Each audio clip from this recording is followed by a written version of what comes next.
Today I'm getting together with my friend Alexander Pfeiffer. I met Alexander through our common interest in cryptocurrency and blockchain. And I think the last place I ran into him was in Malta when he gave me a tour of that really cutting edge Meta labs, the technology labs there. Alexander is involved in many academic things that have to do with media and gaming and artificial intelligence, but most recently he is doing postgrad work at MIT, and he is involved in a lot of blockchain projects. And if you look really hard, you might find some pictures on the internet of him back when he was a rock star. He's married to an incredibly talented woman named Stella, who I want to show you a little bit of her work a little bit later. But first of all, Alex, how are you and Stella doing right now? We are fine. Actually, we moved back to Europe. It was originally planned for like 2 weeks from Boston campus for a conference. And now we are kind of trapped in Europe, but MIT is really doing a great job and they put us on telework, so we can continue our work from here. That's fine. And the good thing is that most of my projects have already been organized in a decentralized way. So I have this, on the one hand, playful mind as a gamer, on the other hand, the blockchain mindset. So I can continue, I would say, 100% of things I'm doing from home, which is pretty good, and the infrastructure is there. So what I was doing like the last month from being like in lockdown was helping others to set up the digital skills and to explore new things like Zoom meetings or even blockchain technology. And on the other hand, trying to find time to help in the community, like purchasing groceries for elderly people or whatever is needed. So I would say the last month was even more stressful from just being at home and working. But as we are in Europe in a different time zone, obviously the days are getting a bit longer because I have to be available for the colleagues in the US if they need something from me. That's true. It does, working with people around the world, which I know you and I both do, you have to be available. I used to say 30 hours a day. So you are there in your apartment with your wife, Stella, and one day Alex and I met in Philadelphia for lunch, and his wife, Stella, came along and I got to meet her. She's an amazing lady. First of all, she's a teacher of English and geography, which, you know, makes her really smart. But what's absolutely amazing about her is her artistic baking skills. If any of you know me personally, you know that I can't eat those kind of things, but I follow her on her Facebook page just because she's so creative. And Alex, can I take just a minute and do a screen share? So check this out. So I don't do injustice to the language. Why don't you read the name of her Facebook page for us? It's Fräulein Stella backt. So it's like Miss Stella is baking. Yes, and look at the things she is baking. I pulled up some of these photos here just to show you her creativity. You know, she's also a creative photographer, but check this out. This brought a smile to my face when I saw this pop up on Easter. Aren't those cute? So while you all are in your homes doing your lockdown and you're bringing out your creative side, if some of you want to bake, follow her page and get some really cool ideas. Okay, Alexander, you were talking about doing your work remotely. And I know one of the things that you and I have most recently communicated about was this upcoming event that you're organizing, hosted by Drexel University on May 2nd and 3rd. It's got to go online now, right? Yes, we changed it. So at first it was planned to be on premises at Drexel University, together hosted with the MIT, the Comparative Media Studies, and the Live Lab from Texas A&M. Then we changed it to like a format that the Drexel students are on campus and the rest is online. But now, like even like I would say 6-7 weeks ago, we said, okay, we cut the cord and we are doing it 100% online. And this was really like in the community, the people that submitted their abstracts were so thankful because most of the other conferences just canceled. The conference and did not change it to online. So now we give people the opportunity to present their work, to also print the proceedings, the book later on after the conference. And now even the University of Vaasa in Finland joined us because they would have hosted the blockchain part at the DIGRA conference. And as the DIGRA conference also got cancelled, they said, okay, let's work together. And they are now hosting a different track at our conference. So we have from the East Coast, from Israel, from Austria, of course, from Finland. And we decided to go on a 2 days online format with like 4 selected keynotes. They're like 35 minutes. The other talks are around 20 minutes. And you can join for free. So that's a good thing for our audience. You find the link either if you follow me on Twitter, or I'm sure you can post the link on like the profile below the recorded video. And just click on it, sign in and join us and have fun with us, the impact from blockchain technologies on media and arts. I've attended an event that Alexander has hosted and put on before, and it's a good experience. And for any of you who are listening who are only casually aware of blockchain and its impact on the world, please, it's free. Just join, jump in. Is this a webinar or is this going to be hosted on Zoom? What technology are you going to use? We use Zoom, the license from Drexel University, and we have up to 500 seats. Okay. We also took precautions so that we're not going to be Zoom bombed. We attended another conference and the Zoom bombing there was a bit terrible.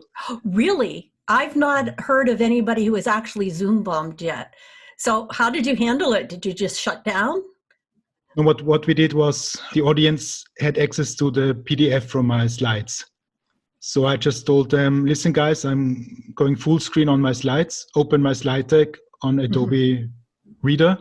I will just continue talking and we ignore this person that like wrote really bad words and showed some bad videos with screen sharing.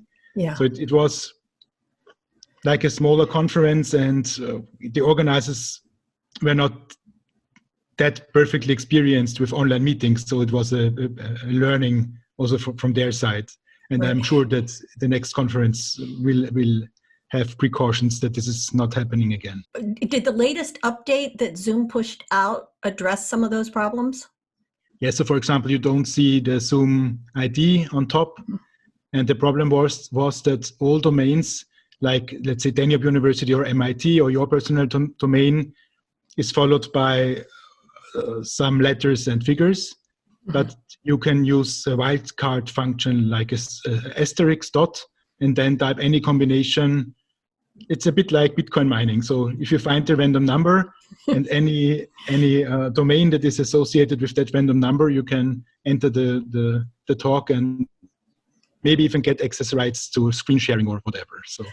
Isn't that amazing that we've come to the place in our lives where we can make analogies to Bitcoin and mining and things like Zoom bombing and Bitcoin. I'm glad they're taking precautions. That's good. Their user rate just exploded with this. And I love Zoom. It's a great tool. So I'm glad they're addressing that. So is there any other ways that the coronavirus has really affected your lives? Yes, and so for my MIT project, I'm working on blockchain in the educational sector. And the funding agency recently extended my funding for another half a year. But I will take some of my findings from the original project to address blockchain technologies in times of COVID-19 or other upcoming viruses. And there are really use cases popping up day by day where we and especially the Ardor network can help, that we can build applications or at least inspire governments or other universities to do so. So for example, the Austrian government bought 20 tons of masks and other equipment for hospitals in China, and the Austrian airlines took them to Austria. And then when they did the quality checks, they found out that the masks were not that useful as they thought when they purchased them. but you don't know if someone changed the equipment in China or if the seller sold the fraudulent mask on purpose, So with blockchain technology, we could seal the packages so that, okay, this is an original package. It has not yet been unsealed. For that, you would put like a small chip, like we have in the passports, in the package when you seal them. So that, and for example, the whole logistics. So what we also heard is that some countries bought masks and other countries basically stopped them at the border and then took them for themselves. Guilty, right? Apologies on behalf of the United States. Thank you. But like with tracking the logistics of the equipment on blockchain and not in a centralized database, it would not be possible to just re-enter some data where the equipment is currently held. So no way of cheating here. Another use case that I think is really important is that the government starts to test more and more people. So basically you get a call and they say, okay, you're tested tomorrow. And of course, there's a lot of fraud happening. So someone else can just call you, can pretend that they are the government, they knock on your door and test you. But instead of testing you, they maybe knock on your head and rob your safe or whatever.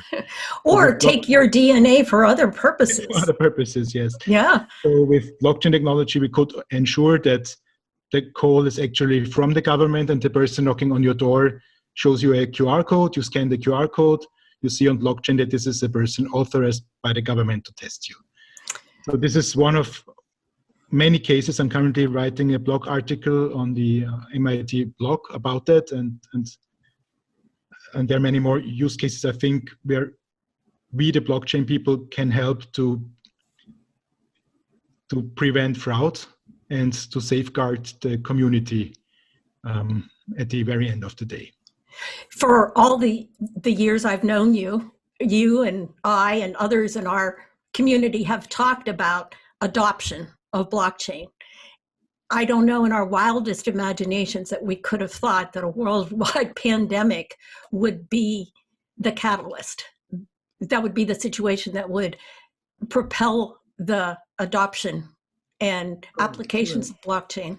And we still have to fight now more than ever, because what we see what governments tend to do at the moment is to set up even more centralized and restrictive systems to selling us citizens that this is in a very positive way and it helps us, tracking where we go, what we do, who we meet, forcing us to install maybe apps on our smartphones that are developed by the government, that are not open source, that are not stored in a decentralized way.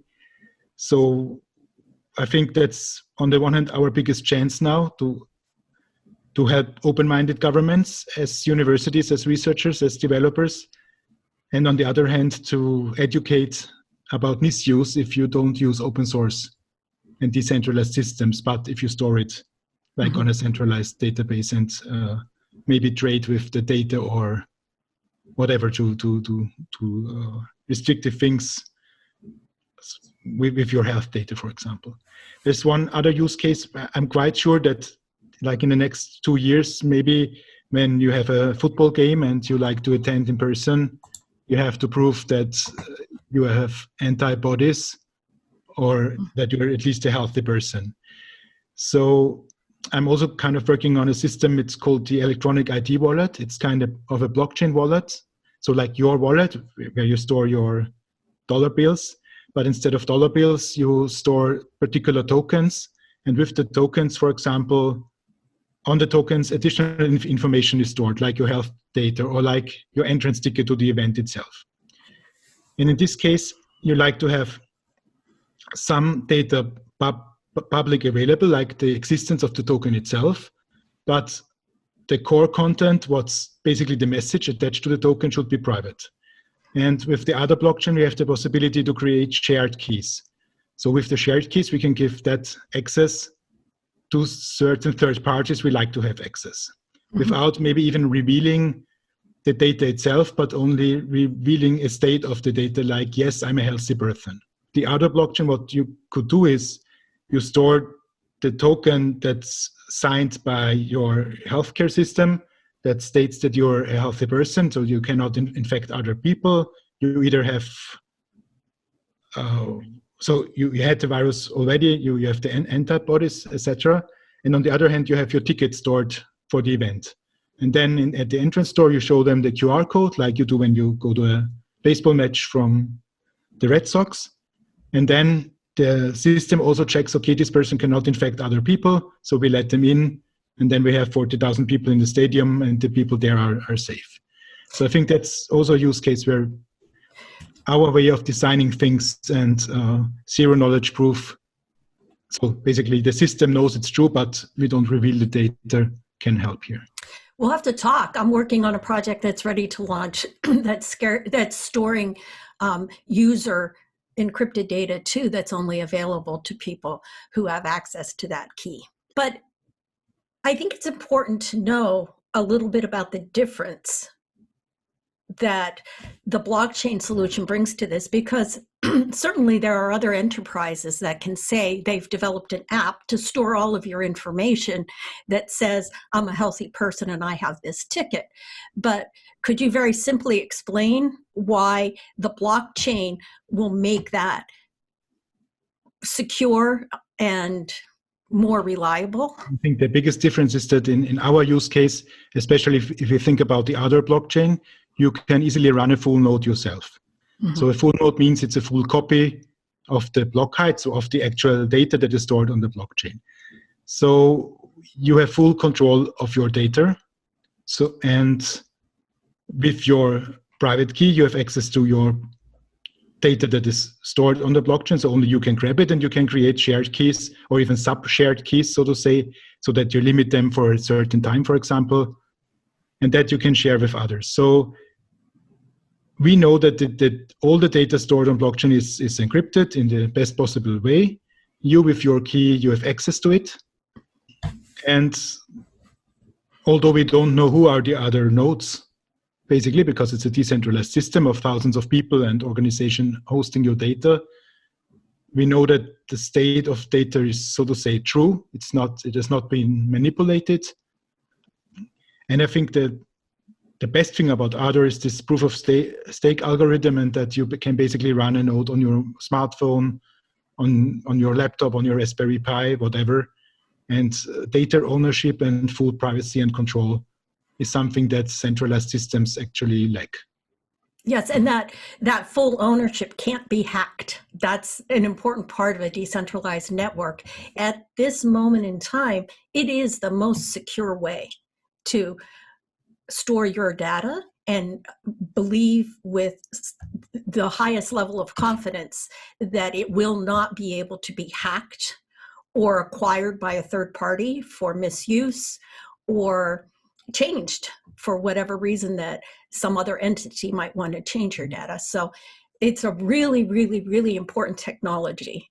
And as sad and horrified as I am about this coronavirus situation, I am very happy that we're poised to be able to start offering solutions that people might be more willing to accept now when they realize how important this data security is. Yes, that's true. And there is this joke on the internet, who was the main driver of like the digitalization of your company? Was it the CTO, the CEO, or the coronavirus? And then there's okay. Alexander, is there anything else that you would like to share about the coronavirus or blockchain or your event that my friends might be interested in? Click on the link and join the one or another talk. I would be very happy if we have a good audience, especially for our speakers. And it's the first conference of this kind with such great universities like MIT or Drexel. So I hope it will be quite a success. For all the other things, just stay safe and healthy as good as you can. If you can help others as good as you can, continue working. And I found that card that you have sent me earlier this year. Oh, yes. Oh, we're losing it on the green screen, but you're right. Live long and prosper. It's still a great message. Good motto, especially now. Before I leave, I like to end these with a moment of silence so that we can reflect on the seriousness of this and maybe pay particular attention in our thoughts to you and your family and your situation.